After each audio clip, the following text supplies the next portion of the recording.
सा और अम करके तैतरीय उपनिषद में भी इसकी व्याख्या है और उसमें इसको तत्व विज्ञान का श्रेष्ठतम स्वरूप बताया गया है। हाँ जी, ना आपने कह दी, मैं सोची तो कौन इसकी कैसे करता है, हाँ? जो व्याख्या गिरी कौन करता है? ये छांदोग्य उपनिषद करती है, तैतरीय उपनिषद करती है, ये उपनिषदों की व्याख्या है सा और अम।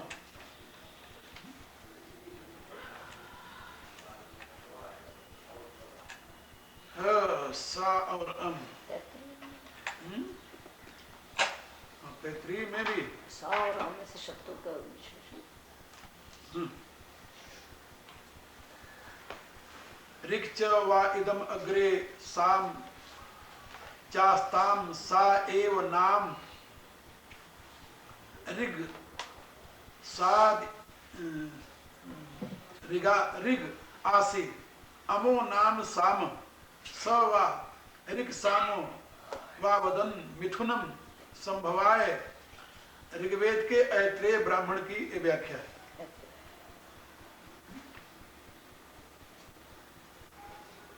सा और अम ऋग्वेद के ऐत्रेय ब्राह्मण की व्याख्या है। ये जो वेदानाम साम वेदोस्मि, वेदों में साम वेद में हूं, ऐसा भगवान ने कहा। इसमें तीन हेतु बताए गए। एक तो भगवान स्वयं इस संप्रदाय के शिष्य हैं, इसमें दीक्षित थे, इसी में शिक्षित थे। और दूसरा, ये गीति काव्य है, रसमय है, देवताओं की प्रसन्नता में यही हेतु होता है। और तीसरा, ये संपूर्ण वैदिक ज्ञान के सार तत्व का अवबोधक शब्द है सा और अम, इसलिए इसे वेदानाम साम वेदोस्मि कह करके यहां पर समझाया गया। देवानाम अस्मि वासव, और समस्त देवताओं में वासव माने इंद्र में हूं। वासव शब्द जो है ये इंद्र का पर्याय है, इंद्र का नाम है। देवानाम अस्मि वासव, तो देवानाम माने बहुत से देव है, इसलिए तम देवता नाम परमम च दैवतम ऐसा कहा गया। देवानाम जो बहुत से देव हैं, इंद्र, वरुण, यम, अग्नि, अर्यमा, नासत्य, मित्र, सूर्य, ये सब देव कहे जाते हैं। इसलिए देवानाम यहाँ संपूर्ण देवों में, इनमें वासव जो इंद्र है, भगवान कहते हो मेरी विभूति है, तो मैं देव तो सभी हैं, लेकिन इसमें इंद्र देवताओं का राजा कहा गया है। तो देवताओं का राजा होने से इंद्र भगवान की विभूति। और इसका एक नाम शतक्रतु भी है। शतक्रतु माने 100 यज्ञ करने वाला, 100 अश्वमेध यज्ञ करने के पश्चात तब इंद्र पद की प्राप्ति होती है, इसलिए शतक्रतु इसका नाम है। और पुराण काल में आकर के इंद्र की दुर्गति हुई है, लेकिन वेद में तो इंद्र से बड़ा कोई देवता है ही नहीं। यही कहता हूं, विश्वास बदलता रहता है। एक महात्मा गाया करते थे, दुनिया के मुसाफिर खाने में, दुनिया के मुसाफिर खाने में इंसान बदलते रहते हैं, किस्सा तो वही मासूदा है, उन्मान बदलते रहते हैं। उन्मान मैंने उसकी हेडिंग वो बदलती रहती, किस्सा वही लिखा जाता है।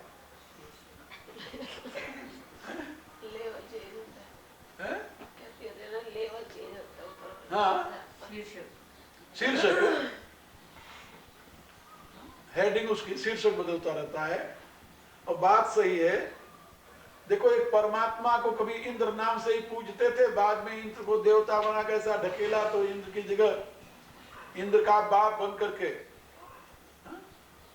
ब्रह्मा की गति बिगाड़ी, शंकर तक की गति बिगाड़ दी जी, इंद्र तक की गति बिगाड़ दी।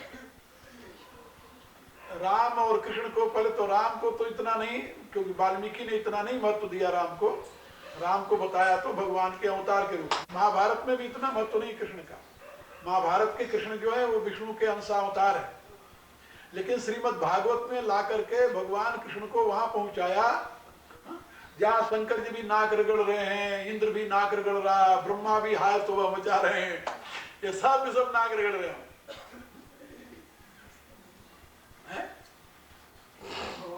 हाँ, इनके भगवान इसलिए द्वारकाधीश बन गए इसलिए। लेकिन मैं कभी कभी ये सोचता हूं कि भगवान ने सारी रास रचना तो की वृंदावन मथुरा में, यहाँ के लोगों में सरसता नहीं आई। सब जो उजड़ प्रकृति के लोग हैं, आप लोग तो कभी घूमे नहीं ना, यहाँ ब्रज में घूमो देखो तो वहां के लोगों में सरसता नहीं है। और भगवान एक दिन भी रास नहीं किए होंगे द्वारका में, लेकिन सारे गुजराती इतने मधुर बन गए।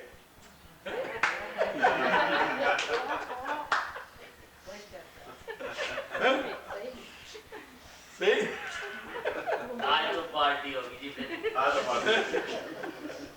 नहीं वैसे भी है सरसता। हाँ, गुजरात में मैंने देखा सरसता है।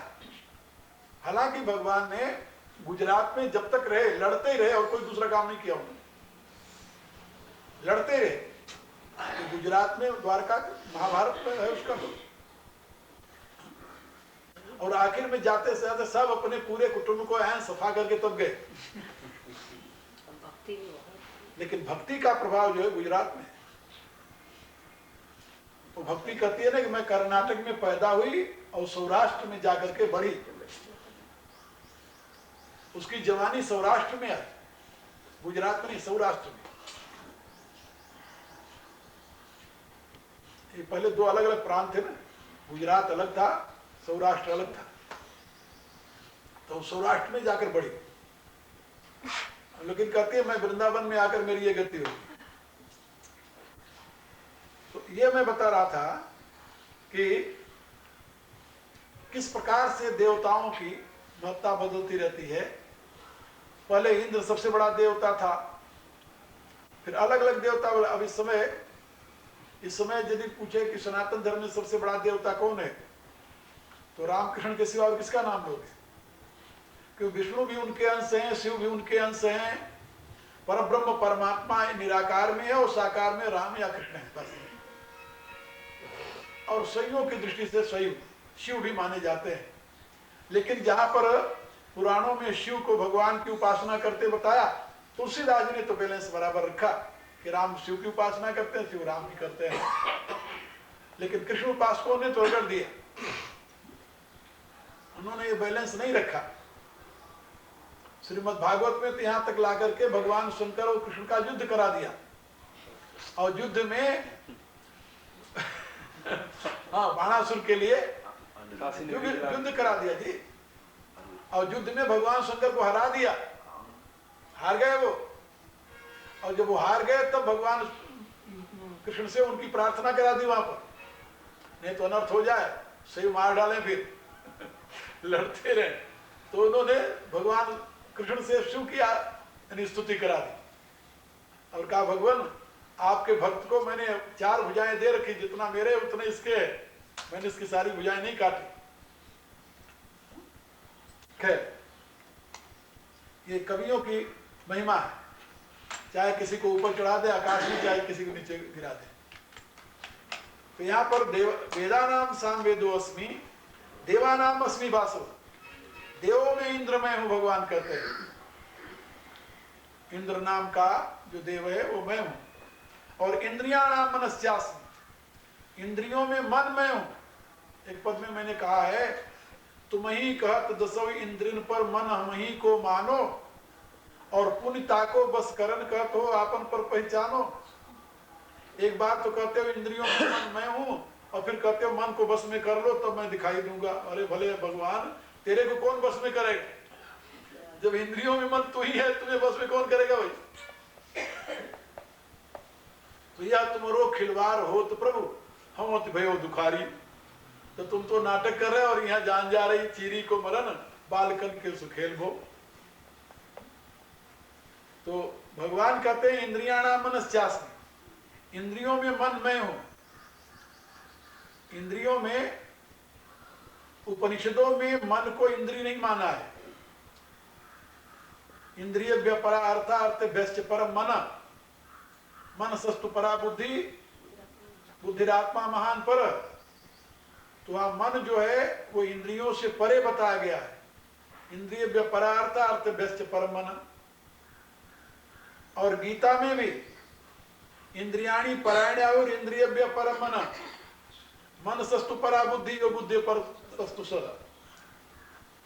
तो गीता में भी इंद्रियों से परे मन बताया गया, लेकिन गीता में मन को इंद्रिय भी कहा गया। इंद्रियाणी दशैकम च,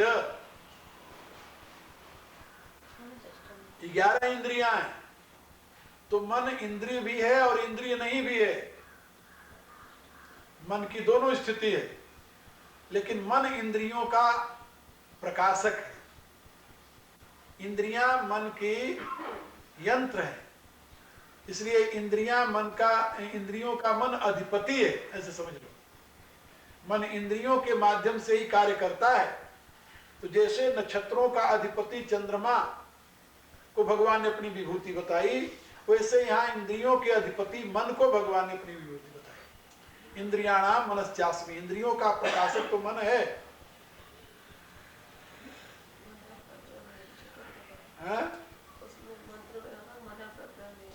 मन प्रग्रह, इंद्रियों का प्रकाशक मन है, इसलिए इंद्रियाणाम मनश्चास्मि, इंद्रियों में मन मैं हूं, ऐसा भगवान ने कहा। और भूतानाम अस्मि चेतना, और संपूर्ण प्राणियों में चेतना में,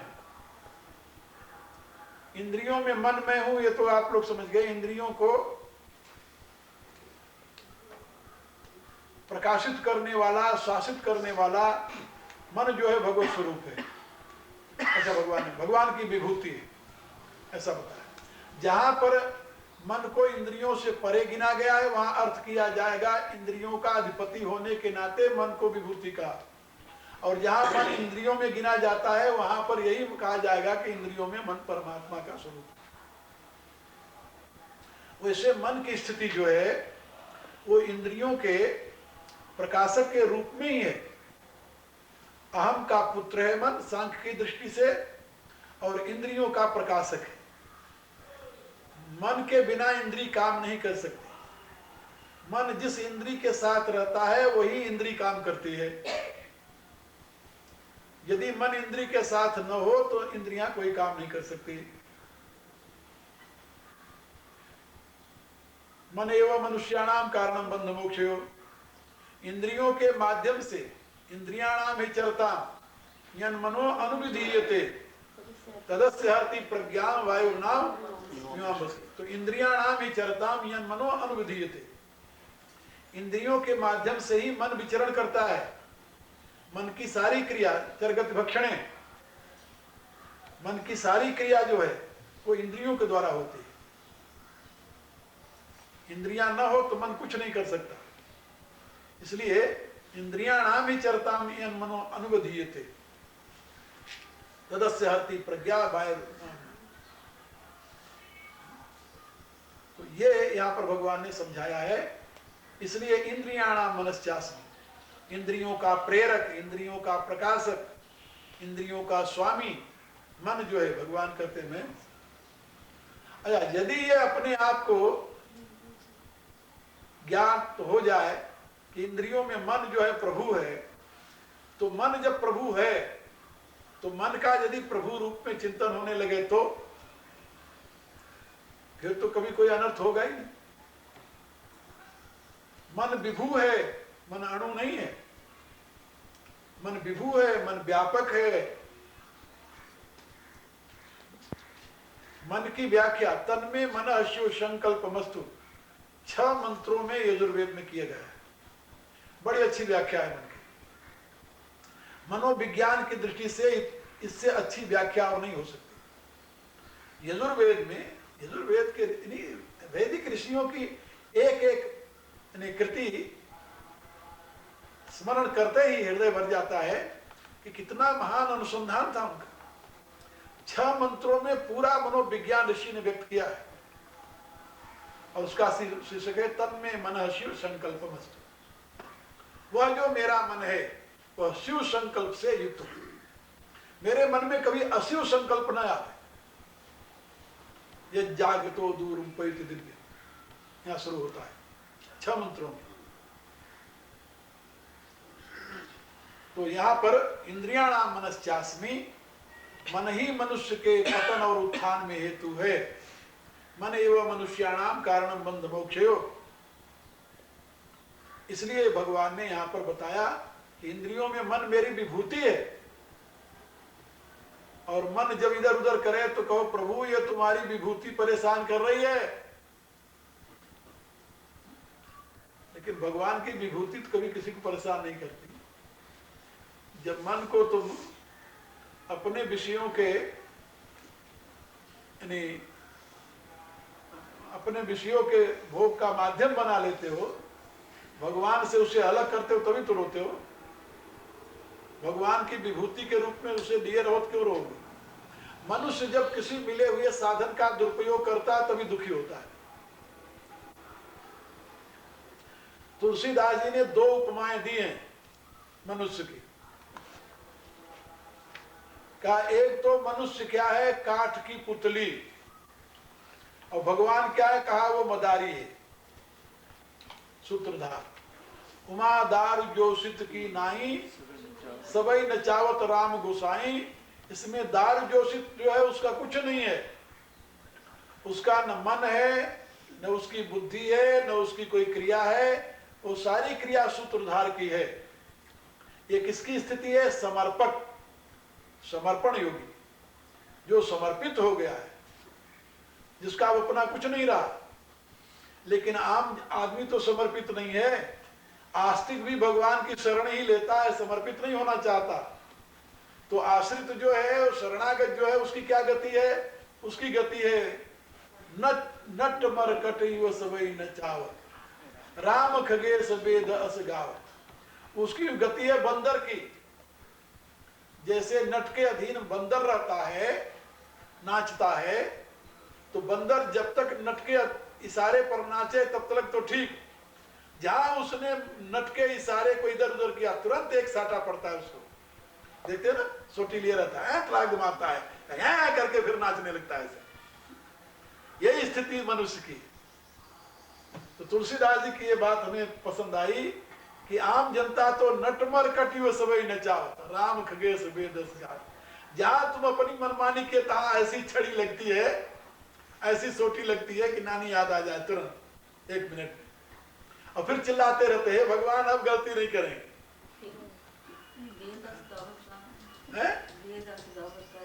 हाँ, वेद तो कहता, वेद तो दोनों कहता है ना। वेद के तो सिद्धांत है दोनों, शरणागति और समर्पण का। जब वेद एक, वो भी तो वेद ही कहता है,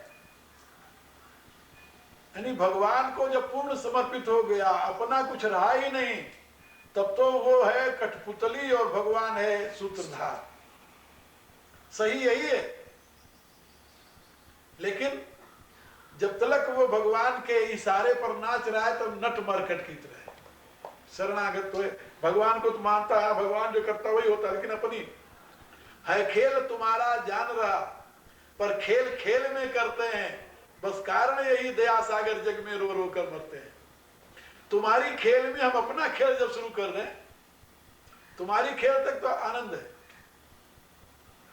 और उसमें जहां अपना खेल शुरू हुआ वहां रोना शुरू हुआ। ये पृथ्वी परमात्मा की है, यहां आनंद है। ये खेत मेरा है, बस वहीं रोना शुरू हो गया कि वो अपने में हानि लाभ जुड़ा हुआ है। सारी दुनिया के मकान ढह जाए, 5000 मकान गिर गए 1 सेकंड में। कहा? उत्तरकाशी में 5000 गांव एन रपट हो गया, लेकिन अपने को कोई पीड़ा हुई नहीं हुई। अब अपने हवा में यदि छत का एक टुकड़ा उड़ गया होता तो फिर यानी भगवान की सृष्टि में अपने दुख सुख नहीं होता। दुख सुख कहां होता? अपनी सृष्टि। एक ईश्वर की सृष्टि है, एक अपनी सृष्टि है। इसीलिए आचार्य वल्लभ ने कहा कि सृष्टि के दो रूप हैं, एक जगत है, दूसरा संसार है। ये जगत तो भगवान ने बनाया, संसार हमने बनाया। जगत दुखदाई नहीं है, संसार दुखदाई है। हमारी जो सृष्टि वही दुख है। भगवान की सृष्टि में क्या दुख है? भगवान की सृष्टि में कोई दुख नहीं। दुख अपनी सृष्टि में। जहां ये मेरा है, ये मेरा बनाया हुआ है, ये तूने बिगाड़ दिया, ये इसको ऐसा नहीं, ऐसा होना चाहिए था, बस वही रोना शुरू होता है। और दुनिया में किसको कैसा होना चाहिए, तुमसे क्या लेना देना? तो दुख का कारण अपनी सृष्टि है। और वही वही कोड़े पड़ते हैं, वही डंडे पड़ते हैं। इसलिए ये बताया गया कि जो मन है, यदि वो परमात्मा की विभूति है तो वहां कोई दुख नहीं है, आनंद ही आनंद है। और जहां वो इंद्रियों के माध्यम से अपनी क्रीड़ा शुरू किया, वही रोना शुरू हो गया। भगवान समझा रहे इंद्रियाणाम मनस्यास्मि। तुम मन को ही इंद्रियों का, जीवन का पतन उत्थान के हेतु मानते हो। मन मैं हूं, मेरी विभूति है। और भूतानाम अस्मि चेतना। कहा मन तो विभूति हो गई, लेकिन मन का कारण क्या है? कहा चेतना। चेतना मन का कारण है। जहां चेतना होती है वहीं मन होता है। जहां चेतना नहीं, वहां मन कहां से होगा? सोए हुए आदमी का मन काम करता है? जहां चेता, पंजाबी जिसे चेता कहते हैं, जहां चेता आई वहीं मन खड़ा हुआ। जहां मैं आया वहां मेरा खड़ा हुआ। तो मन का कारण जो चेतना है, संपूर्ण प्राणियों में जो चेतना है, भगवान कहते हो चेतना मैं हूं, मेरी विभूति है, उसका ध्यान कर। ये सब ध्यान के लिए भगवान समझा रहे हैं। ये किसके लिए समझा रहे हैं? केश केश भावेशु चिंतोस भगवान में। आप किन किन भावों में मेरे द्वारा चिंत हैं, ध्यान करने योग्य हैं, भगवान समझा रहे हैं। इन रूपों में ध्यान कर मेरा। तो अपनी चेतना, प्राणी मात्र की चेतना के रूप में मुझे देख, प्राणी मात्र के मन के रूप में मुझे देख।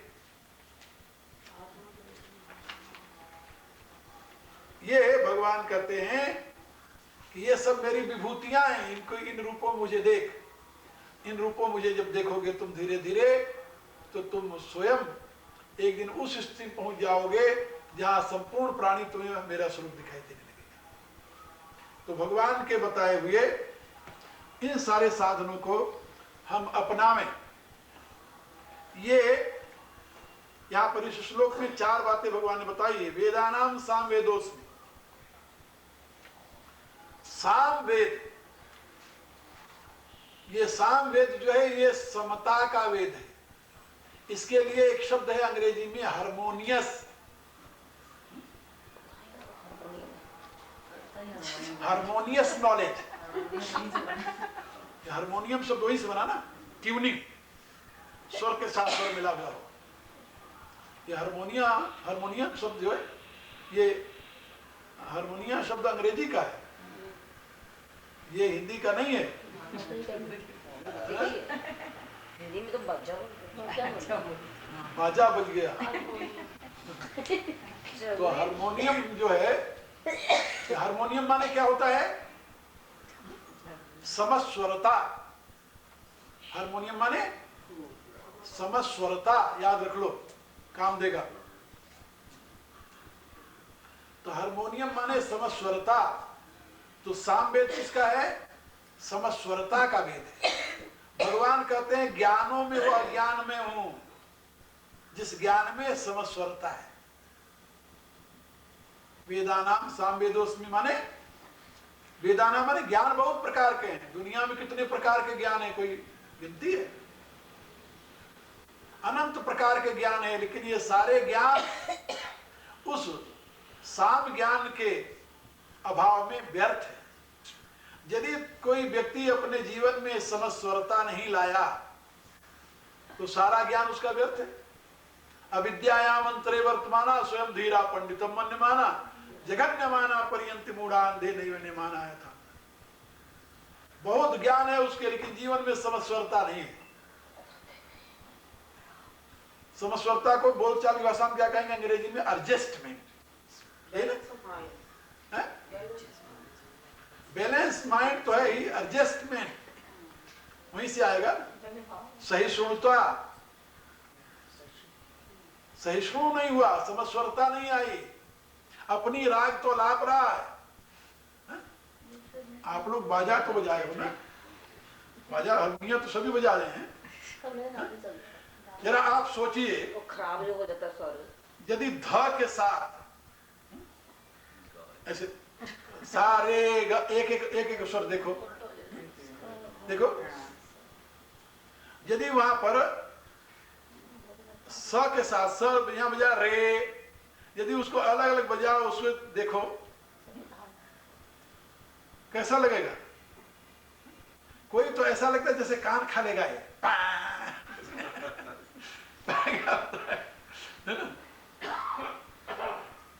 और नाम उसका जान तो क्या रखा है? ये सातों स्वर कहां से मिलाए? पशुओं से, पक्षियों से। कोयल से पंचम स्वर लिया है, प कोयल का है। और ऋषभ जिसे कहते हैं जानते हो किससे लिया है? बैल से। भां भां भां बोलता है ना बैल, भां।